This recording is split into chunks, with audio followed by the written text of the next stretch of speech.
race under the lights for the NASCAR Craftsman Truck Series. This one the 19th of 25 races to be run. The Qwik liner, 350, about to get underway. And they will line up as follows. We'll see the starting grid on the bottom of the screen. Ron Hornaday grabbing another pole in his career. Colin Brown, a career best starting position. He will start on the outside of row number 1. We want to shine a spotlight on a few different drivers tonight, learn a little bit more about each one. We're beginning with Bobby East and Ray Dunlap. Well, thank you, Rick. I think it's been a very interesting year for Bobby East. He has certainly learned a lot about NASCAR Craftsman Truck Series racing. And tonight at Las Vegas Motor Speedway, he makes his final start in the Zaxby's Ford of 2008. Now, he's got some more sprint and midget races coming up this year, but I asked him, what is the goal tonight? And he said, well, we know our truck is much better than where we're going to start tonight. We didn't get to do a qualifying run, and they're going to start 27th deep in the field. But Bobby believes his truck is pretty good, and he's got a shot to move forward. Adam? And if you looked at the entry list for tonight's race, you did not see the name Stacy Compton, but he is, in fact, racing starting 29th in the 59 truck. He replaces Ted Musgrave, who parted company with this team earlier today here in Las Vegas. Compton was out here overseeing the operation on the number 18 truck, the team which he is a part of, and spending a little time with his wife, Vicki, in Las Vegas, but he's been called into action. He'll see if he can bring that truck to the front here this evening. Phil? Double A, I want to take a look at John Andretti. He's going to do a one-off race for Billy Ballou in the Aragon Toyota.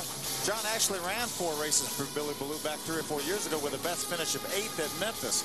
One of the most talented guys in the garage area. John has impeccable credentials. He's a 2-time Sprint Cup winner at Daytona and Martinsville. He's a top 5 finisher in the Indy 500. He's won road races. He told me he's working on a number of things for next year. He's not sure which series it's going to be in, but one thing he knows for sure, he will be running the Indy 500 in 2009. John will start in the 23rd spot. Doug? Obviously, my spotlight today has to be Mike Skinner. You've been watching him all day, Doug. I think keeping a close eye on him, and we've had a little bit of a rough day. It hasn't been uneventful, that's for sure. The practice. We go in, just get ready to end the first practice, and here we are up against the wall. A punctured right rear tire. Go inside, we fix it.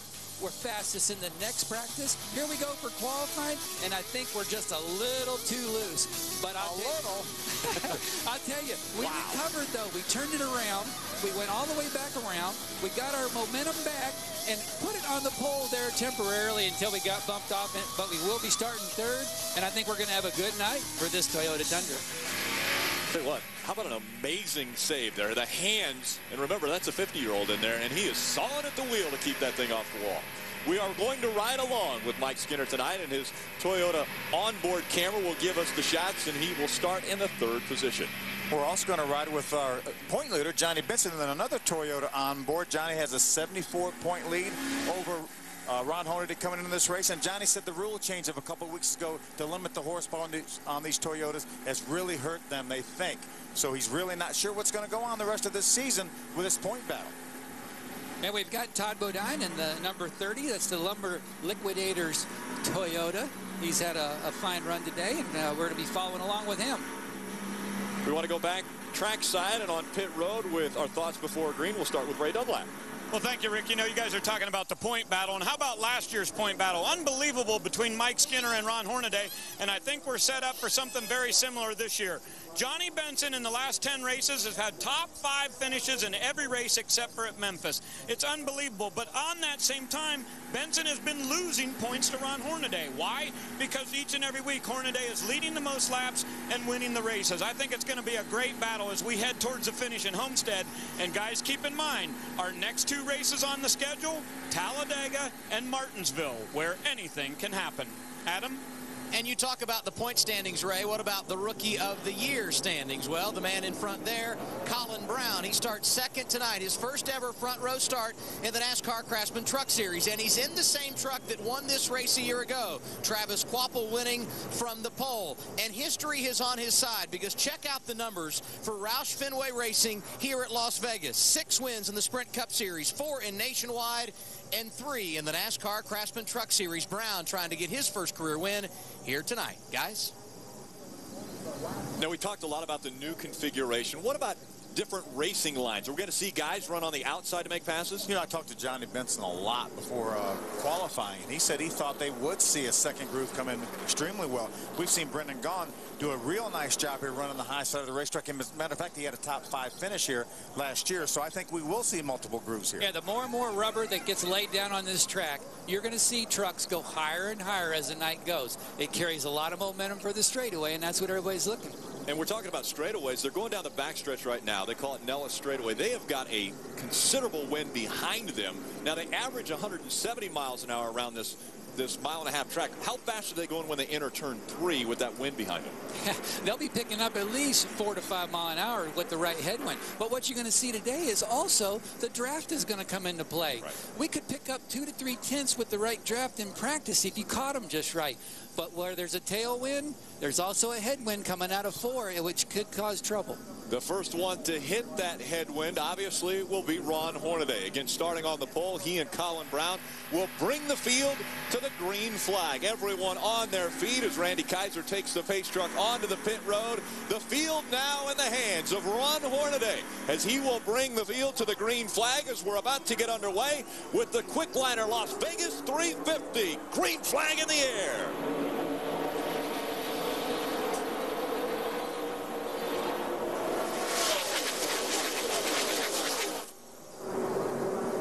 Good start by Hornaday, which, you know, it's a huge surprise. We expect that every time. Hornaday jumps out to the lead as they go down the backstretch. The momentum, and not just going through the turns, but the momentum that he brings over the past few weeks has got to be a confidence builder for Ron Hornaday. Hey, anytime when you can run like Ron Hornaday's running here in these races, it's very good momentum and a good run, good wins. It's all momentum going into these final races for the championship. Johnny Benson not wanting to let Ron Hornaday get out of his sights. He's got a 74-point championship lead. He currently runs 3rd. Mike Skinner with a huge run through turn number 2, all over the back bumper of Ron Hornaday. Yeah, Doug's truck right now, as you see Mike Skinner look to the inside, was fastest in the first practice and fastest in happy hour. Take a look at this. Todd Bodine takes 3rd away from Johnny Benson. So Benson will drop back to 4th. Todd Bodine gets up there. It's a Chevrolet and 3 Toyotas lined up. Here's a pass for the lead. Mike Skinner tries to take it away. He will lead that lap. Ron Hornaday going to pick right up where he left off in practice. Everybody's out here right now. Everybody's jockeying for position. Everybody wants that clean air on their nose because you need that downforce to really keep a truck turning. Hopefully it's not too loose when you get it in front like that, but we'll make changes through the night. They'll keep adjusting on it, but we got the... Wow, Ron Hornaday about lost it there. Had to catch it and go back up the track. We've got a spinner coming out of turn number 4. It looks like the 07 gets spun around, and so Sean Murphy hanging on to it. That brings out our first caution of the night. And we have seen some problems with turn number 4 all through practice today. And even in qualifying, there was guys that were having a hard time keeping that back end behind them. Yeah, right now the shade is obviously on the racetrack. You know, when the guys qualified, they were pretty much in the sun, so you would thought you would have some more grip. But it looked like Ron Hornaday had a big-time wiggle or something over there in turn 4, and he lost a lot of momentum. There's a spin right there. That's Sean Murphy. He was by himself. A great one-truck incident right there. That's very typical. What we've been seeing here today is the complaint is the truck will go in there, it'll get in the middle of the corner, and all of a sudden just snap loose. And what you saw him do there as he exited turn 4, the back end just broke around, and there's no saving it. Your driver actually mentioned to that in drivers' meetings today. He said, we were snappy loose. The truck was snappy loose. And that snappy loose is a terrible feeling because you don't know when it's going to get loose. If you went in the corner and you were steering it loose all the way through, you know how to control it. But it's unpredictable, and that's what these drivers don't like, and that's what we have to work so hard on all during practice to try to ride over the bumps and get the shocks and spring combinations that doesn't do that. We see Todd Bodine riding right now in the 2nd spot. Let's take a look back at how he got 2nd away from Ron Hornaday. This is Ron Hornaday. You see him have to chase that truck up the hill. He lost all his momentum. Todd just drove by him on the inside. Yeah, and Ron, there again, was right down on the bottom. His truck got loose. He had to drive it up the track, and he lost his momentum, and Todd passed him. Mike Skinner fastest in the first practice, fastest in the final practice, and now fastest on the racetrack. He leads this field. Todd Bodine chasing him in 2nd. Speed Fanatics, Atlanta Motor Speedway is giving NASCAR Craftsman Truck and Sprint Cup ticket holders a chance to upgrade their tickets from the seat to the suite. Bring your Craftsman Truck or Sprint Cup ticket to the speed stage the morning of the race. Enter to win a seat to the suite upgrade, which includes pre-race pit road access and 2 Atlanta Motor Speedway suite tickets. Visit AtlantaMotorSpeedway.com. There is the Las Vegas Strip. A lot of people, obviously, fortunes won and lost in that area. And right now, fortunes are trying to be won here at Las Vegas Motor Speedway, this mile-and-a-half racetrack. Somebody who was fortunate with this caution is Norm Benning. He gets the Aaron's lucky dog, so he will get a lap back. He had a problem with his race truck. I think the window net went down, and so he will get that lap back. Adam Alexander.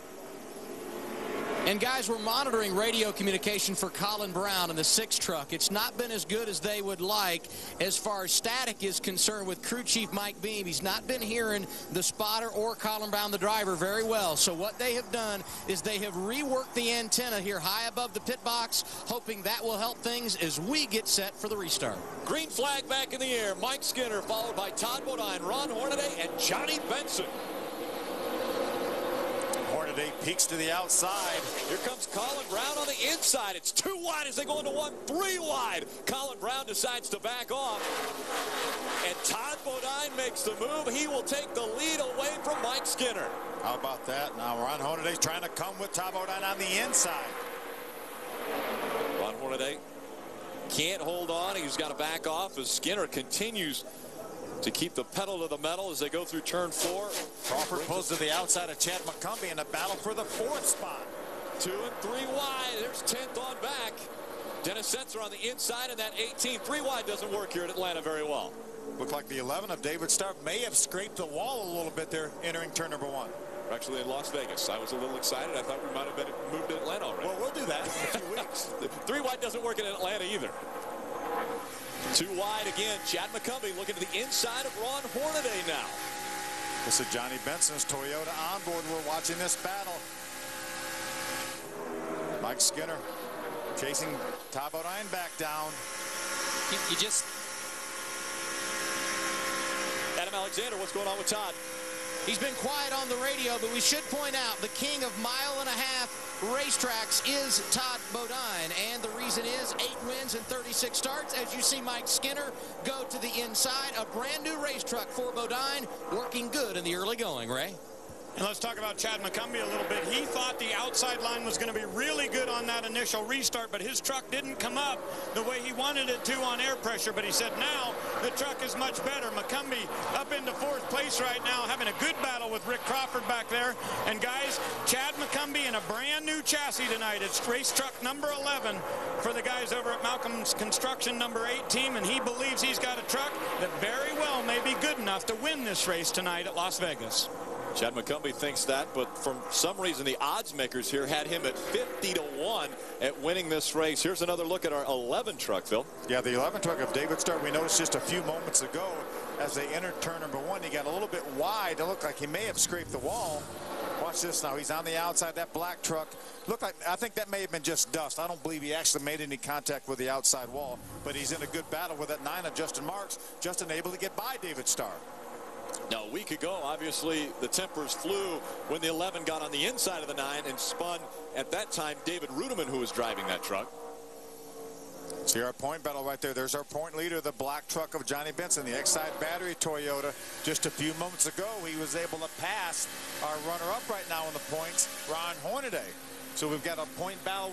We've got a point battle right within this race. And if history would repeat itself at this racetrack, the pole winner normally ends up pretty good, actually, in victory lane. And under this configuration, the last 2 races have happened that way. Ron Hornaday, our pole sitter, now dropping back through the field. Yeah, look how much of a gap right now that Johnny Benson has put on Ron Hornaday. So right now, Ron Hornaday looks like he may be struggling with that truck a little bit. Yeah, we haven't really saw a real close-up shot of the 33 truck, but he could be still a little bit too loose, and he might just be biding some time right now to get to that first pit stop, to make those adjustments and get his truck better. Adam Alexander, what's going on with our point leader? Well, you guys talk about the importance of starting up front and how beneficial that is. Johnny Benson, though, made it known a year ago. You can start deep in the field and have a good run. Started 22nd last year to Johnny Benson, made his way through, led 14 laps before finishing second to Travis Quapple. He's looking good tonight. Benson currently scored 5th, where he started 13 laps ago, right? And Adam, Ron Hornaday just came on the radio and said, Ren, we should not have done what you did to the left rear shock. Of course, he's talking about crew chief Rick Wren, and I don't know what they did to the left rear shock, but whatever it was, Ron Hornaday does not like it. Now, Rick Wren told me right before the race he was going to make a couple of little changes on this truck after practice to try to make it so when they come in for the first pit stop, they're very, very flexible on their adjustments. Whatever he did, Ron Hornaday didn't like it. Ron Hornaday, again, scored back in the 7th position, but up front, it's Mike Skinner and Todd Bodine. Those two have pulled away from the field. They have put 3 seconds between themselves and 3rd place, Chad McCumbee. Johnny Benson, your points leader in 4th. Rick Crawford rounds out our top 5.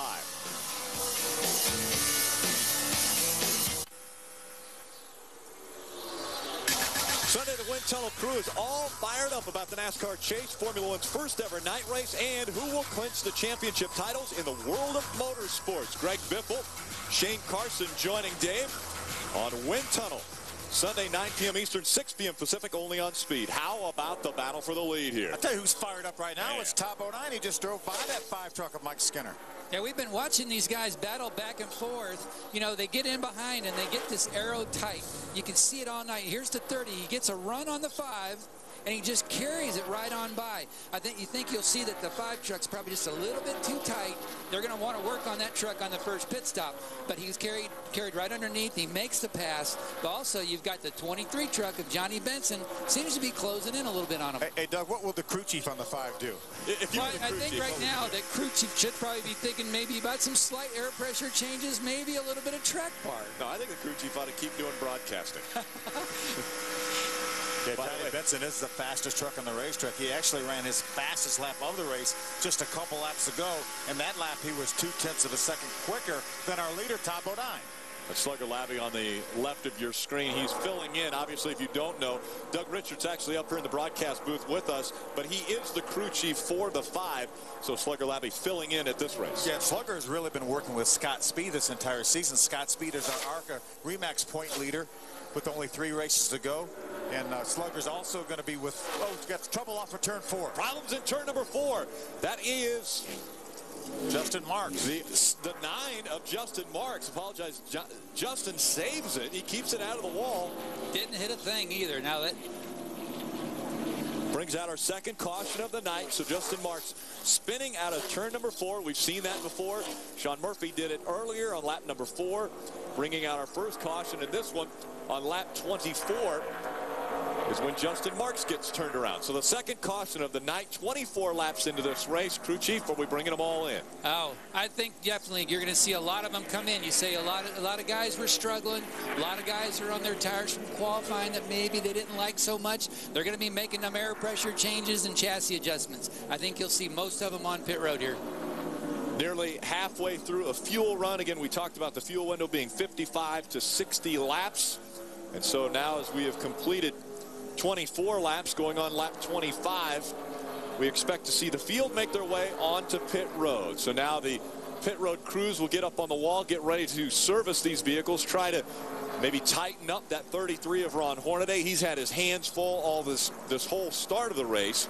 So obviously some changes are going to have to be made to quite a few trucks to make them contenders in this race. And what we've talked about is all the practicing went on during the day in the hot sunshine, as Doug talked about earlier, with track temperature probably 25 to 30 degrees hotter than it is right now. So, you know, it's awfully hard, isn't it, Doug, to predict what this racetrack's going to do at night. And it is hard to predict. And in our case, it's a no-brainer. We spun on those tires. The left rear had cuts in it, but we didn't want to jeopardize our track position that we had from qualifying, so we elected to start and try to hang on. I think we'll make some minor changes. It's awfully a good truck tonight, but there's guys coming in. We got to watch out for Johnny Benson and a lot of these other guys that will make adjustments and get their truck better. Pit road is open. The field is on their way down pit road right now. And And the question is, will they make any adjustments, Doug? The truck of Todd Bodine handling so good in the early going, they will not. 4 tires and fuel for the race leader as he comes in for service at lap 25. And just a few pit stalls in front of him, point leader Johnny Benson is in. He, too, says the truck is coming to him. 4 tires, fuel, no changes there to Ray Dunlap. In the middle of the screen, Adam, you saw Mike Skinner. He was a little bit loose. Now, his crew chief, Slugger Labby, told him his next set of tires was going to help tighten him up, but they also decided to go down 1/2 round on the track bar. Skinner came in 3rd, and he'll go out probably 10th, it looks like. Yeah, we see a lot of guys that did a lot of pit strategy. We see Donnie Leah came out with a 20-spot gain, came out in 2nd spot. You see Justin Marks, he has a broken transmission, so he pulled over in the grass at just about the exit of pit road. NASCAR asked him to do that so he would stay out of the way of the field as they are exiting pit road. And as the final trucks are making their way off, we're going to take a quick break. We'll be right back with more from Las Vegas after these messages. Next Thursday on Wreck, the tractor trailer is twisted and jammed under a bridge, but that's only the tip of the iceberg. The pace is frantic, the pressure piles on, and Bill breaks down. Don't miss an all-new episode of Wreck, Thursday night, 10 Eastern, 7 Pacific, exclusively right here on Speed. Sean Murphy is the Aaron's Lucky Dog recipient, so he will get a lap back. Sean Murphy brought out our first caution of the day back on lap 4, so they've been working on getting that truck right, and he will get a lap back. Let's go back trackside to Adam Alexander. Track position is everything, and that's the key for Johnny Benson. They talked about 4 tires on that first stop, changed their mind. Fuel only for the point leader, and that's why he is the man out front as we get set to go back to green. That's a big gamble, I would think there. Fuel only stop 24 laps into this race? No, I don't think it is, because track position is important. We watched it all night already. Guys getting in behind and just can't complete the pass because they don't have enough air in the front end. And we're back to green now. They're single file, getting ready to go back into turn 1. Let's see who's got the better truck now. And a lot of the guys, and I'm sure you realize it too, the tires got better and better and better and faster as practice went on this morning. And it was. And some of the guys, like I thought the 5 was too tight, but he was a little loose. So those notes, the DVDs from the first race of last year, are, you know, who did the best job? And obviously the track is a little bit looser now than it was today. So that's the adjustments you got to make to keep up with the racetrack. There's Todd Bodine right there, the Lumber Liquidators Toyota, moving to the inside of Chad McCumbee. Todd's going to take over that 5th position. And we've Actually, seen Todd's all the way up. Yeah, Todd is. That's his 5th position. Then he drifts up a little bit in the center of the corner, right up in front of Chad McCumbee. We've seen Todd make the move to the front already in this race, so he's going to try to do it again. A familiar truck up toward the front is at 51, but it's not Kyle Busch driving it. Kyle Busch was back on the East Coast today, winning a nationwide race, his 19th NASCAR race of the season. He won that race. It's Shane Sieg that's piloting the 51, running 2nd in this race now. Yeah, I talked to Richie Waters, a crew chief on that 51 truck, whether Shane drives it or Kyle or whoever, and he said Shane was really doing a nice job. They had a pretty good truck, he thought. They started out practice pretty good. They kept changing it, actually making it worse. He said we went right back to how we unloaded, and he thought they had a pretty good truck, Adam. And what helped them in this pit cycle, Phil, is the fact that they took no tires. So they went the same route as Johnny Benson, going track position early, staying with the 4 tires they started the race, and it looks like it's working out. Sieg running right behind Johnny Benson, the point leader unable to check out. And guess what, Adam? The last 2 laps, he has run his fastest lap of the race. So Shane Sieg, no tires, is working for him, Doug. And it is. And the other thing that you'll see here, the guys that didn't get tires already had heat in the tires. The air pressure was already built up. So they're taking off. These guys in the back got 4 tires. It takes 5 to 7 laps for these tires to really get up to speed and start feeling good. It's a really loose truck when you get those new tires like that. You know, when we moved to the tapered spacer at every racetrack, I think we thought maybe that the draft was going to play a bigger role in the racing. But now that we've come to these 1.5-mile racetracks, and even the mile racetracks we've been at, they have said more and more the draft is really important. Yeah, I saw sometimes probably 3 to 4 tenths of a second faster when you would get a sniff of a draft on the straightaways or behind another truck. So the draft definitely, I think, is more effective now because these trucks have about 75 less horsepower than they had last year. Side-by-side racing continuing back in the field. Ron Hornaday trying to get by that 09 of Bobby East. Again, Ron Hornaday fighting back after starting on the pole today. He scored 14th on the racetrack right now. The guy moving up toward the front, Mike Skinner, has moved back up to the 8th position. It's Johnny Benson that's leading everyone. Here comes Rick Crawford trying to take second away from Shane Sieg. He'll do it. Todd Bodine will follow right in his tire tracks. Yeah, Shane Sieg right now very wisely backed off when Rick Crawford drove down underneath him. Said, no sense battling this early.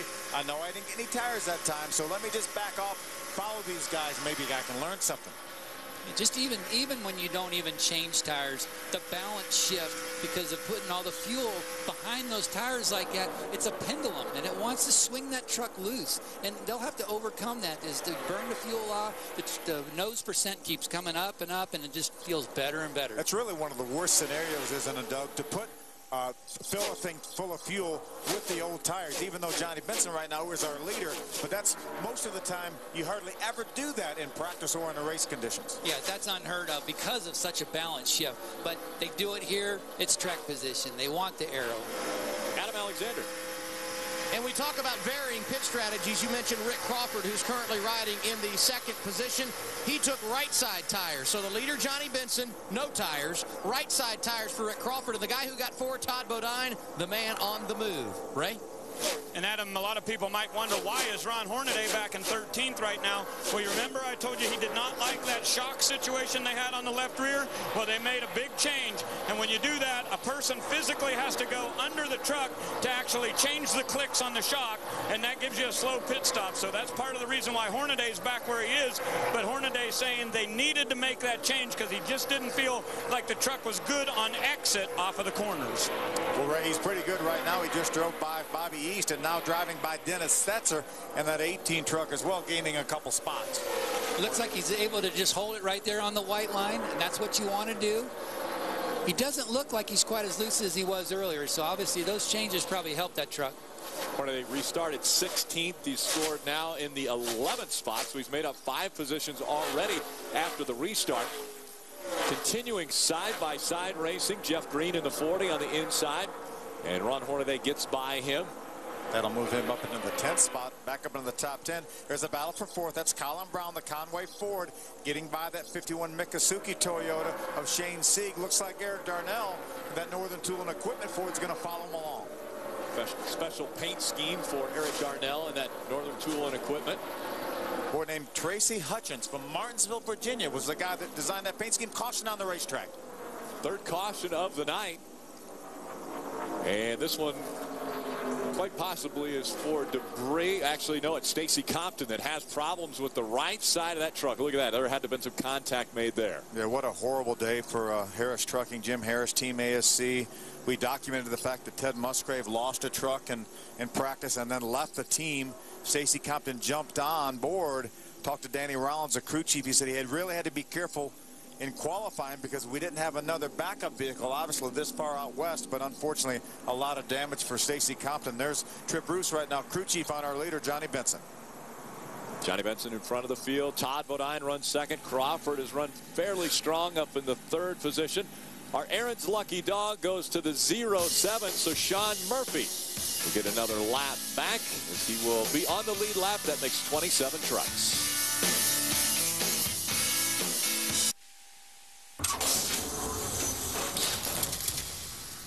You know, earlier today, Ted Musgrave wrecked the number 59 truck, and they had to go to a backup.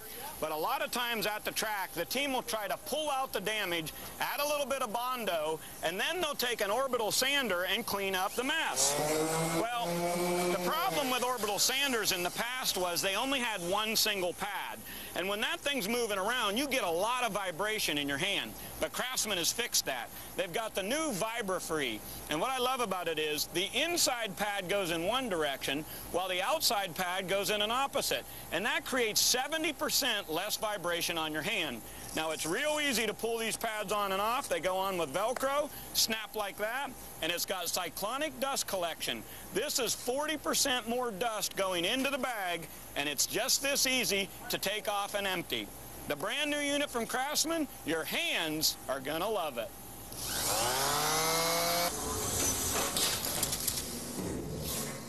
And again, welcome back to the Qwik Liner Las Vegas 350. They're doing obviously some more work on that 59. Stacy Compton just got into the wall in the 59. He made the hard left turn, went behind the wall into the garage area, and their night more than likely is over. I would think so too. And what a rough weekend for Jim Harris and that entire team. And they'll get back, and I talked to Danny Rollins. He said they really don't know what they're going to do beyond tonight. They're going to get back to the shop and sit down and discuss what they're going to do in the future. They've got 2 weeks. Obviously, our next race isn't until Talladega, so they've got 2 weeks to work on it. But that's really not a lot of time as we're so late in the season. There was enough damage on both those trucks from this weekend that it's going to take way more than 2 weeks to get those trucks back in line there. So. Speaking of in line, everyone is in line right behind the 23 of Johnny Benson. Green flag will go back in the air, and we're back to racing. Not going to back up is Todd Bodine. He moves to the inside, battling for the lead on the first lap of our restart. Todd Bodine took advantage on the very start of this restart here and took advantage. And then look at Rick Crawford's going to come along as well. Trying to ride on the Todd Bodine train right now. Rick Crawford heading back there, and here comes another Ford, the 6 of Colin Brown. Johnny's going to try to hang tough on the outside. Looks like Johnny's going to be able to keep that third spot. About half the field came down pit road that caution flag. From Jeff Green on back, Jeff Green was the highest placed truck, running about 12th when the caution came out. Some more side-by-side racing. Eric Darnell on the inside. There goes Matt Crafton on the outside. That's a battle for fifth. Matt Crafton's going to win it. And it looks like momentum is very key on this racetrack now. Hey, you can watch these guys. They get in the corner. They either get a little loose, and if they check up just that slightest little bit, you'll see that guy behind him just all but run over him. 3 wide now, crossing the line with Skinner on the inside. I think his truck looks like he's just a little bit too loose to be able to use the throttle like he needs to. Hornaday able to get by both those trucks. Chad McCumbee in the 8 truck and the 5 of Mike Skinner. So Hornaday making the move on the outside, so that line worked for him. Mike Skinner just in front of the 8 of Chad McCumbee. Again, those two trucks were battling side by side with Hornaday on the outside, and Hornaday slingshots around them. Moves up into the 8th spot. It really looks like Rick Wren has really helped that 33 truck of Ron Hornaday. We saw him struggle at the beginning of the race, actually go backwards, and now he's moving forward. Yeah, he's making some really good ground. So whatever those adjustments were, you know, with the shock, they obviously knew there's a battle for second. Johnny Benson takes it from Rick Crawford. His truck looks really good, even though he doesn't have the tires right now. And too wide behind him. It was Rick Crawford that jumped out in front of Johnny Benson on the restart. It was Todd Bodine that's been able to get by Benson and take over the lead. Then Crawford got by Benson, but now Benson trying to move back up, use that momentum, and reel that 30 back in. You remember, Todd Bodine got tires on that pit stop on lap number 25. Johnny Benson did not. Taking a look at Matt Crafton in the Menard Chevrolet, that number 88, bright fluorescent orange. Got his first win on a 1.5-mile racetrack this year, Lowe's Motor Speedway. Looking to make it 2 in that 88. The 18 a little bit further back in the field. Adam, what's going on with him? And actually, he's picked up some ground since the restart, Rick. But the problem for Dennis Setzer, they had to come down pit road and lost a ton of track position. He said the truck shutting off down the straightaways. They went to the backup box. It didn't help. Now he has made progress. He's gained 5 spots since we went back green. But unfortunately, they don't know exactly where the problems are. We'll continue to keep our eye on Setzer as he progresses through the field, Ray. Well, Adam, let's talk about Chad McCumbee a little bit. Back to 9th right now. They put right side tires on only on lap number 25. They went down around on the track bar, but McCumbee continuing to slip backwards a little bit, saying that he feels like the truck is just not handling in the center of the corner. Randy Dean, his crew chief, is worried that they may have a flat tire on the number 8. Yeah, Ray, he's definitely off the pace right now. He lost 5 positions. He's getting passed right now by T.J. Bell. Yeah, the field is starting to pass him now as he slows down on the racetrack. He's obviously going to make the hard left turn onto pit road as he comes out of turn 4. Looking at the right rear tire right there, we had a small shot of it. It looks like he could have a right rear tire going down. It looked like it was a little soft. You got an idea of what that's like, right? Yeah, he just didn't quite come on all the way around like we did earlier. So, you know, here it is. It could be a little bit low. He was definitely feeling something there that wasn't going to let him drive down in here. 4th and 5th. Rick Crawford holding that 4th spot. Matt Craftsman just behind him, trying to take it away. Craftsman to the bottom of the racetrack. Crawford drifts a bit higher as they come out of turn number 4. Craftsman's going to take the spot away as they cross the stripe. You know, it's amazing when we came here 2 years ago when they reconfigured this racetrack. In practice, everybody was talking about how rough the racetrack was. You weren't going to be able to pass anybody. They dropped the green flag. These guys went everywhere. We had one of the best races we ever had here. Unbelievable. Ray, what are they doing down there to the 8? Well, they thought it was a right side rear tire that was flat, but whenever the crew went around, they said there was no flat on the right, so they went with a 4-tire change for McCumbee. The bad part was it was under green, and that was at lap 50. I don't know, guys. Don't think he can overcome that one. How about you? Well, he's going to have to rely on the Aaron's lucky dog to possibly get back on the lead lap. There's the battle for the lead. That's Todd Bodine just in front of Johnny Benson. Benson really at the restart dropped back a couple spots, but as you had mentioned earlier, Doug, it takes him a couple laps to get warmed up and going again. His fastest lap of the race was 3 laps ago, the entire race, and remember, he's on the same tires he started with. Yeah, so that truck is obviously working good for Trip Bruce and Johnny Benson there. To be able to hold on to Todd, you can see him drive down. That's that draft right there working. Drive it in on that truck, but as soon as they get to the corner, now he's got an aero problem because it won't have enough downforce to complete that corner.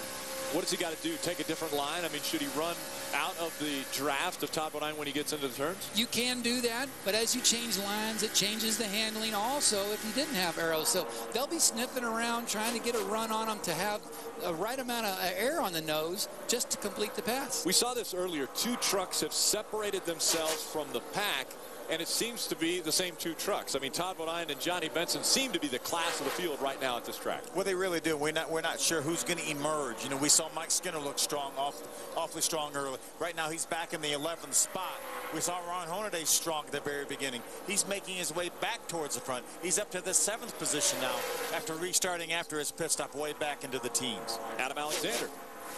And we've talked tonight about Johnny Benson and Mike Skinner. In fact, Phil just mentioning Skinner a moment ago running in the 11th position. But what about their other teammates? Scott Speed running in the 21st position. Not what they expected, but he's battling a number of issues. He said he really doesn't know what to do. They came in under that last pit stop, made a handful of changes, right side tires, in hopes that Speed will make some progress to the front. Currently being scored 20th right now is Scott Speed. Ray? Adam, when I went down to the MRD pit, we found out there was a loose lug nut on the number 8 truck for Chad McCumbee, and he has just come back on the radio and said, I've got a terrible vibration. All the crew members said, we got him tight this time. It should be fine, but it could be a big problem for Chad McCumbee, saying his vibration continues after they put on 4 tires. Take a look at this. Johnny Benson all over the back bumper of Todd Bodine. He looks to the inside, tries to take the lead away. I think Todd Bodine realized that Johnny Benson was faster than him. He ran him down. Johnny got a run to the inside. Todd backed off, let him go. And that was a very smart move right there because the guy on the inside, he's going to lose the air on the spoiler, no side force, and what's it cause? Caused the big one. 1 and 2 have separated themselves by over 3 seconds again. And look at the separation between Johnny Benson and Ron Hornaday in the points. Yeah, that's right, because Ron Hornaday right now runs in the 7th position. JB our leader, but we've seen this point battle flip-flop all last year between Ron Hornaday and Mike Skinner, and we're going to see it flip-flop again. Maybe not flip-flop, but we see Ron Hornaday inching ever so much closer to our point leader, Johnny Benson. The lights are on here at Viva Las Vegas. Las Vegas Motor Speedway. The excitement continues.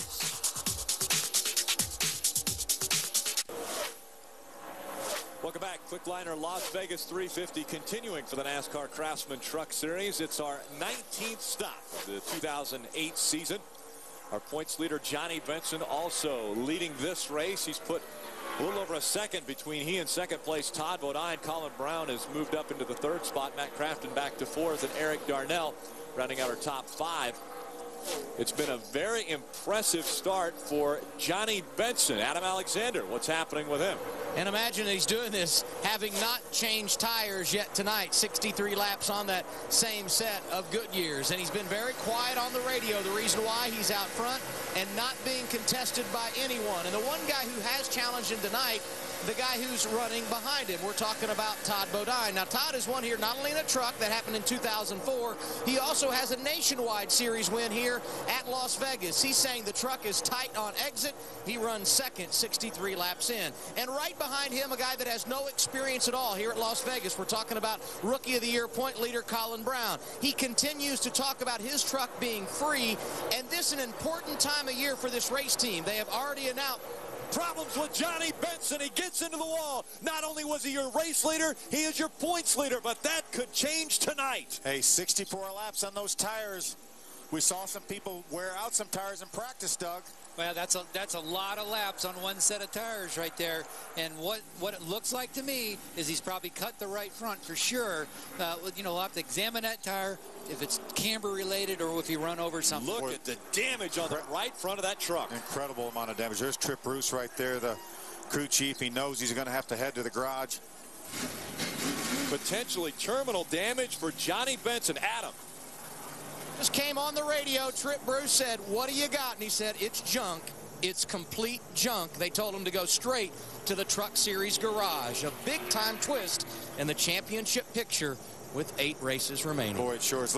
After we run about 2 laps, we saw the points as of now a few moments ago. Yeah, 113. We will have a new point leader more than likely after a couple laps, and with Johnny Benson not going around the racetrack and all the lead lap trucks circulating. Johnny Benson could be scored as far back as 27th in this race. Here's the 23 as he enters turn 1 there. You see he's right in line, and then you start sparking. The right front tire goes down, and that's a huge impact right there. That caused a lot of damage, as we could see as it got on pit road. Yeah, let's listen in to Johnny Benson. This is what he heard. You hear the rubber slapping and flopping around that sheet metal right before he impacts the wall. You have to cringe when you hear something like that, and that is obviously a very difficult situation for this team. But these teams prepare for things like that. They bring extra noses and all this because they're in a points battle right now. That's why you heard Trip Bruce say, "What do we got?" He wants to start assessing the damage in his head. Those guys are running to the garage right now, trying to gather every piece. They'll get that truck back on the racetrack somehow. The field coming down pit road, now led by the 30 of Todd Bodine. Adam Alexander. And Todd Bodine had talked about being tight on exit, but they're talking no changes. 4 tires and fuel. The call for the crew chief, Mike Hillman Sr. And then the young kid pitting right in front of him. We're talking about Colin Brown. He's been a little bit free. They think it will be better as the run continues. They're expecting 4 tires on the 6 truck as well. To Ray Dunlap. They'll make an air pressure adjustment on the Camping Road Chevrolet, but no chassis adjustments. Hornaday saying the truck is so much better coming off the corner than it was earlier. They told Skip Dugan to make sure you pack this thing full of fuel. They've got plenty in there, hoping to pick up a couple positions. Hornaday came in 5th. That's about where he'll go back out of the pits. Take a look at the race off pit road. Mike Skinner, what a great job that team did. Moved up 9 spots. Yeah, some more strategy right there. More than likely 2 tires, right, Doug? Yeah, I'm gonna guess right. I wasn't keeping a very good eye on it. I have to knock myself in the head for not paying attention. But track position is obvious in their mind. They probably made some quick wedge adjustments of some sort just to try to get that truck tightened up. There's our Aaron's lucky dog right there, John Andretti. There's JB already out of the truck in the garage here. Trip Bruce there on the left. Take a look at this. The points as of now, Johnny Benson, the point leader, but only by 4 over Ron Hornaday. And that is going to change as the laps continue to pile up against Johnny Benson. Coverage of the NASCAR Craftsman Truck Series on Speed is brought to you by Dodge. Live life to the fullest. Dodge. Grab life. By Just for Men. Stay in the game with Just for Men hair color. And by Aaron Sales and Lease Ownership. Nobody beats Aaron's. Nobody. Welcome back to Las Vegas Motor Speedway. Unbelievable developments taking place in the NASCAR Craftsman Truck Series. This the 19th race of the season. We had a pretty good points battle coming into this race. There were 74 points separating Johnny Benson and Ron Hornaday. Well, Johnny Benson leading this race just cut a right front tire down and smashed into the wall. Yeah, and there goes what the majority of his point lead right there where that right front tire went down. Take a look at riding along with Johnny. That hard hit. He took the hard left turn, went into the garage area, and we've seen Johnny out of the truck already. They're going to work on the truck, but Johnny Benson is not in that truck, and actually he left the garage area to let them work on it. Yeah, nobody wants to see this right here as a crew chief working on this truck, just looking at that damage going, oh my gosh, how am I going to get this truck back out there? I got to make laps. I got to gather points. I can't sit here and just fall out of the race. Yeah, for a driver like Johnny Benson right now to have to get it out of that truck, you know, he right now, he told me before the race that because of the rule change, he's, you know, he's really worried that they're not going to be able to compete with Ron Hornaday. Obviously, Johnny Benson had a great truck tonight. He was certainly competing. It didn't matter whether they had a rule change or not, but unfortunately that right front tire goes down. And right now, Johnny Benson is shown in the 27th spot. I really don't think that's going to change. That's probably where he's going to end up, unless he can get back to the racetrack pretty quick. And I tell you, there's a lot of damage to that truck. Yeah, there was a lot of damage there, and it could be terminal. Johnny Benson's still shown as the point leader, but things are going to change, obviously. Johnny Benson had led the most laps in this race until getting into the wall, so he was getting a couple extra bonus points in this. Hornaday is either going to close the gap or grab that lead by the end of this race. Yeah, if Ron Hornaday can gain 3 or 4 more positions, he will probably leave this race with a point lead. But hey, something can happen to Ron Hornaday too. Remember, it happened to him last year here. Are we saying that Matt Craftsman could be back into this thing? He was 3rd in the points standings. Well, that's what's going to happen by the virtue of the fact that Johnny Benson had trouble. He's going to bring Matt Craftsman, maybe Todd Bodine, back into the picture a little bit. And you never know. If Hornaday has a problem, we're going to bring in all sorts of guys to this championship fight. Right now, as of now, Mike Skinner is our 3rd place guy in the points. And he brings the field back to the green flag, back underway.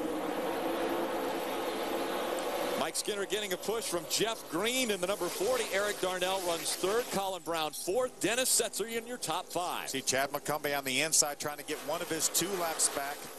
Wow, 2-3 wide. What a quagmire right there, back at about the 10th spot. Jeff Green looked like he thought about going to the inside of Mike Skinner to try to wrestle that lead away. Everybody's sitting there wrestling around. They got that full load of fuel. They've got those cold tires and low air pressure, and they're just wiggling around, slicing around on the track until they get heat them tires. Again, we heard a lot of teams, pretty much all teams, scuffed their tires, so they really don't have sticker tires out there.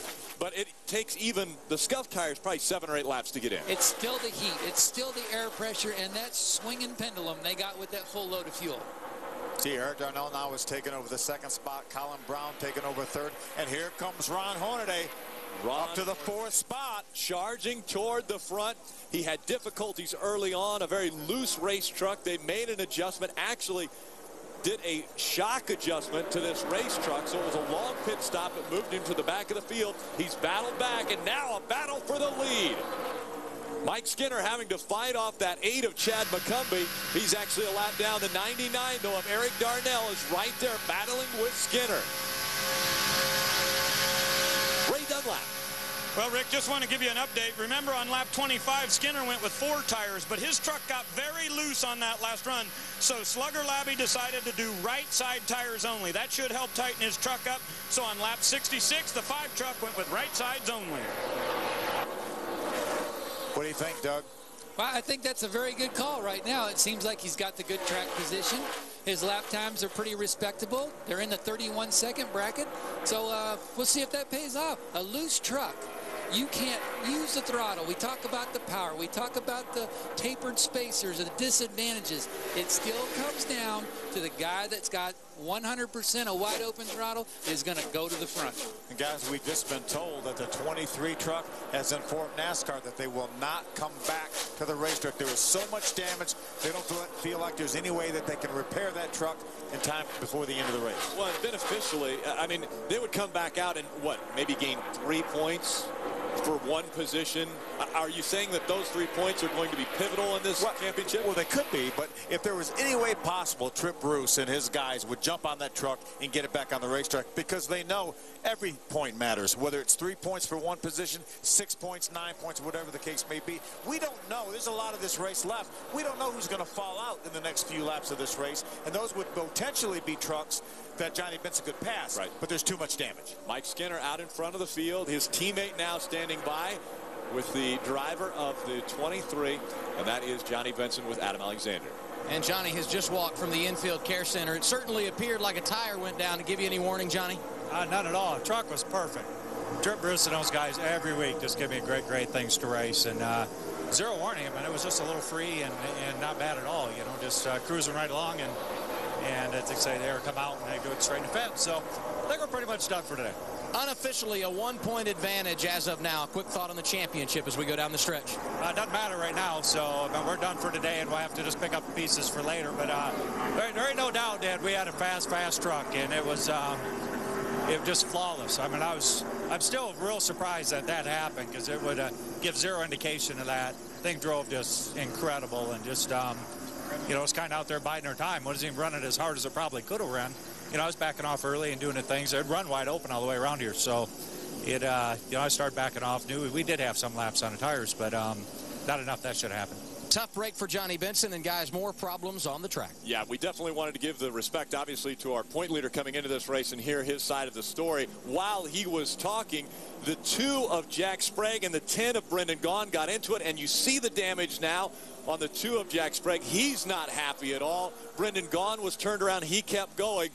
But the safety crew's now attending to these 2 drivers. Yeah, I've been watching Brendan. He really had a pretty good truck. He was making his way towards the front. And I know hometown here in Las Vegas, I don't know how much this race means to him. You see Jack walking away right now. He's obviously not happy. He's still looking at the racetrack, waiting, I think, for a driver to come around. That's a look right there that he probably had some help in that damage right there. And you see Brendan pointing back at him. I mean, Jack was looking at Brendan like, what are you doing? Brendan pointing right back at him. Are we going to see something else on pit road tonight? Well, you know, there's 2 sides to every story. Ray, what's going on down there? Well, guys, this all began on lap number 1 of the race. Jack Sprague got up underneath the back left rear of the number 10 and hit him, and Brendan came on the radio saying, what in the world is Sprague doing? They had to check the truck there to make sure there wasn't any tire damage. So this all, I think, got started on the very first lap of the race between the 10 and the 2.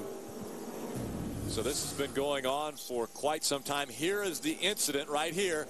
Brendan Gaughan had to chase his truck up, caught the left rear. And that's what I talked about earlier. The truck on the inside loses the arrow, loses a side forth. Brendan, he chased that truck up the track there just a little bit, and he got right into the quarter panel of the 2 and sent them around. We saw that 3 times with the 11 of David Starr last week. Now, it wasn't necessarily a situation where he got loose because of an arrow, but he was on the bottom, slid up into those other trucks. Brendan's really pretty fortunate. There's not a great deal of damage to that truck like I thought there was going to be. Yeah, no, Brendan was running some really good lap times. He was one of the guys that we saw starting to move that groove up over here in 3 and 4, and it was working for him. Now, we see the right side of his truck. That was what made contact with the 2 of Jack Sprague, and it doesn't look like any damage to the right front. But we're under our 5th caution of the race. These 2 trucks got into it. The worst is felt by Jack Sprague in the 2. That wrecked truck will have to go behind the wall and make major changes. Welcome back to the Quick Liner Las Vegas 350. Las Vegas Motor Speedway, obviously exciting things taking place on the racetrack and off. Johnny Benson behind the wall. That team is not going to make it. The 2 and the 10 just getting involved, bringing out our most recent caution. And now it's time to test your Truck Series knowledge with the Aaron's Lucky Guess Trivia question. Hornaday and Benson have won 8 of the last 10 Truck Series races. Who were the other 2 race winners in this stretch? I know. Doug? Don't say yet. Well, okay. You can't. Just think about it. And we'll be firing that answer at you shortly. We promise we'll be firing that answer at you shortly. We want to take another look at what just took place. As you see the strip back behind us here, this is another look here. See Brendan on the inside. The 2 of Jack Sprague gets very, very close to Brendan as they get down in turn number 1. Took a little bit of the air off that rear spoiler. Brendan had to chase that truck up the hill, made a little bit of contact with a left rear corner, turned Jack around into the outside wall. And it's easy to do, and a little slip, you know, there's not much room here. Exactly, and people probably can't comprehend how fast that is happening. Brendan Gaughan on the inside, that truck wiggles a bit. He has got to catch it, and he's got to do it within a fraction of a second. He has to have more racetrack to catch it. He can't turn the wheel because the truck is already loose, and when he doesn't turn the wheel, he has to truck go straight, and he went straight into the two of Jack Sprague. It happens all the time. Yeah, until those tires get the grip, it can't complete the corner. And it was just obvious there when he got into the corner panel of Jack Sprague. There's the damage to the number 2 RV rental, Camping World Chevrolet.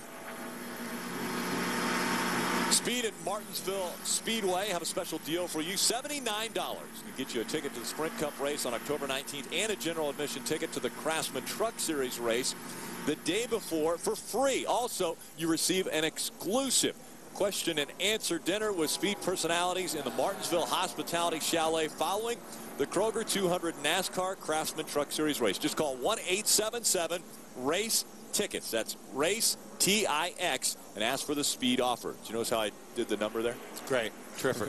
Nice job. Adam Alexander. And Jack Sprague has walked from the infield care center. Jack, it certainly appeared issues with Brendan Gaughan after the incident. Take us through what happened on track. Pretty self-explanatory. Guys gave me a great truck. We fired off. We weren't very good at all, and already made a lot of changes, and it was coming around good. It just took me a few laps to get going there, and you know, I raced Brendan underneath him most of the race, never touched him, so I don't know what his excuse is, just got taken out. But just want to thank everybody at KHI Chevrolet and all our sponsors, Camping World, American Commercial Lines, Georgia Boots, VWF, and Ream, and I don't know, I can't catch a break, but guys they were working hard. They were trying to get me to where I could get up there closer to the front. Seems like me and Ron were both struggling a little bit, but there's no reason for that. And it's a situation of what else can go wrong for Jack Sprague as we're back under green, guys. Things are going right for his teammate, Ron Hornaday, making the move on the outside, moving up into the 3rd spot now. So Ron Hornaday, who started on the pole, dropped way back because of an ill-handling race truck, is now back in the top 3. Yeah, he got by the 6 of Colin Brown on the restart. Now going to try to chase down the 99 of Eric Darnell and the 5 of Mike Skinner. With that move, Ron Hornaday, now your new points leader in the NASCAR Craftsman Truck Series. So Hornaday in the top 3. As we look back from Mike Skinner's onboard, he is leading this race. Eric Darnell just behind him. You can see everybody being just a little bit tentative with their trucks on these restarts, feeling them out. What do I got now? Do I have any garbage on my tires while I'm riding around on caution? And then it seems like they run 2-3 laps and they kind of settle into their groove. But Ron Hornaday's truck is looking pretty good. Darnell's now looking to the inside of Skinner. Looks like he might try to make the move here. Eric Darnell trying to take the lead away from Mike Skinner. Great side-by-side run there with that new paint scheme on that 99. The program, the Northern Tool Paint My Ride. Number 99, it looks like Eric Darnell will take that ride to the lead. New leader in Las Vegas. It's Eric Darnell has taken his 99 Northern Tool Ford up to the front. And you see right behind him, Colin Brown trying to take a position away from the 33 of Ron Hornaday. And here comes the 30. Who's he going to get in behind? Remember, Ron Hornaday took that spot away from Colin Brown on the restart. Colin's going to fight on the inside. He's going to be able to get by that 33. And here comes Todd Bodine. Todd Bodine takes the momentum, runs to the inside of that 33. And now Hornaday, it looks like he's peeking out in the top 4 or 5 position. And here comes the 14 of Rick Crawford as well. Yeah, the 33 truck, it seems like he's just going up a little bit higher than he wants to. I'm not sure whether he's loose or it's just a little bit tight going up. But you see him underneath the 30 truck of Todd Bodine? Now, did Todd Bodine run him off the racetrack right there? Because Todd Bodine was right on the white line and Hornaday was on the apron. Well, there's not that much banking on the straightaway, so you can definitely run down there below the right line. But in answer to your question, yes, he did move him down to the bottom of the racetrack. And it did look like he ran him down there now, but the spotter's up on top, and if he doesn't have the right angle, he might not have saw him coming down there, and he just run that preferred line, and Hornaday was there. Well, Hornaday has dropped back now. It's Rick Crawford that has moved in front of him. So Crawford into the top 5. Hornaday back down into the 6th position. Tell you what, he has moved all over this racetrack. Ron Hornaday, an ill-handling truck early. It was very loose. They did a shock adjustment at their first stop. That, they thought, had fixed the problem. So Hornaday battled all the way back up to the front. He was as high as 3rd, and now he's dropping back again. He's 6th. We saw that situation right there on the straighter. We see Ron look to the inside of Todd. He's got his nose are right up next to Todd's quarter panel. We saw Ron dip below the white line there. All these trucks, when they qualify, will drop below that white line to shorten the straightaway up, so that really wasn't that much of an issue. I guarantee that Todd Bodine didn't know he was there, because Hornaday got such a run. He was on the outside of Hornaday. He got the run down to the inside, and all of a sudden, boop, I'm there. After we've passed 11 o'clock on the East Coast, we appreciate you staying up with us for the NASCAR Craftsman Truck Series race here at Las Vegas Motor Speedway. The huge story of the night has to be the 23 of Johnny Benson in the garage right now, and they have parked that truck because of a right front tire going down, and Johnny Benson in the wall hard. We have a new point leader. Actually, this shows Hornaday because he's dropping back. Johnny Benson still holding that point lead, and that's how volatile these points are. And that's how quickly it can change. We talked about how last year the point battle flip-flopped between Hornaday and Skinner. I didn't think that Ron was going to be able to grab enough points here, because Johnny Benson looked like he had such a great truck. But with the problems that he's had in the garage area, Ron Hornaday, if he can run to the end without any trouble, he's going to be right around even with Johnny, maybe a little bit ahead of him, maybe a little behind him. But we've got a great point battle right now. Yeah, it's a great point battle right now. But Ron, like you said, Ron Hornaday has to complete the night. He's got to do everything right. Let's, hope he just got 5 more points right there, Doug. That's right. He got another spot, but he's got to run to the end to get all those points right now. So hopefully he don't have trouble, and we'll see a continuing battle. 55 laps to go in this race. We talked about the pit window between 55 and 60. We don't think anyone's going to be able to make it all the way to the checkered flag, so we'll have at least one more pit stop. Hey, Ray, how about the 10? How is Brendan Gaughan doing after this most recent incident with Jack Sprague? Well, they got in that spin, Rick, but realize everybody else that's out on the racetrack, just about all the other competitors, pitted at lap 66. Now, Brendan came down pit road at 78, so that gives him a 12-lap window on most of the other guys. But what's really impressive is Brendan restarted in 20th position and has already worked his way back up to 11th, really moving forward right now. He's very, very happy with his truck, and as you said earlier, what a special place it is right here at Las Vegas, and he gives it a little bit extra effort when they come to this racetrack. But he does have that 12-lap window there where some of these guys may very well get in a situation where they may have to pit under green. Brendan can stay on the racetrack. Take a look at this. Todd Bodine and Colin Brown continuing to battle on the racetrack. Colin Brown in front of Bodine for that 3rd spot. Colin's trying to equal his career best. He had a 3rd-place run earlier this year. That's his best career finish. This team's getting stronger and stronger. They've had such bad luck. They've torn up a lot of trucks, not of their making. Mike Beam said, we know we're fast. They always qualify well. Here's Todd Bodine's going to take over that 3rd spot right now, and this was his best career start, starting on the front row. Eric Darnell has taken the top spot away from Mike Skinner. Colin Brown has dropped a spot to Todd Bodine, and Ron Hornaday now holding on to a top 5 spot. It has been an unbelievable evening already as we just passed the halfway point. Our point leader behind the wall, and tippers continue to flare in Las Vegas. Welcome back. Jason White now on pit road as they're working on the back deck lid, trying to get it back down. It had folded up and almost come off of that race truck. But we are under our 6th caution of the night. This one came out on lap 96. And now the field makes their way onto pit road. Let's go down there to AA. What a night it has been for the rookie. Colin Brown got his best career start coming into this evening, starting on the outside of the front row, and he's been good ever since. Currently running 4th. He will come down pit road for what will be their final stop of the night at lap 97. Mike Beam said we'll make a slight chassis adjustment to help tighten you up. Right side tires only for Colin Brown. Bottom of your screen, Todd Bodine. They're looking 4 tires, air pressure to help tighten him up right on lap. It'll be 2 tires only for Eric Darnell with this special paint scheme on it. He's going to race Skinner out. Those 2 side by side. He comes in as the leader, but he'll go out 2nd. Right side tires for Eric Darnell. So obviously some long pit stop for Ron Hornaday. You see him still on pit road with 4 tires. He's going to pull out right in front of the 30 of Todd Bodine. Well, Phil, I think his truck wasn't quite right. We saw him not really getting to the front there, and they must have chose maybe to make another shock change or another lengthy change that they're going to lose a lot of track position there. How about Scott Speed staying out on the racetrack, and he will take over the lead of this race. He got his first win earlier this season at Dover. Could he make it to tonight? Well, Again, fortunes have changed in Las Vegas. The NASCAR Craftsman Truck Series on Speed is brought to you by Ford, who invite you to tune into Ford Championship Weekend on Speed, November 14th.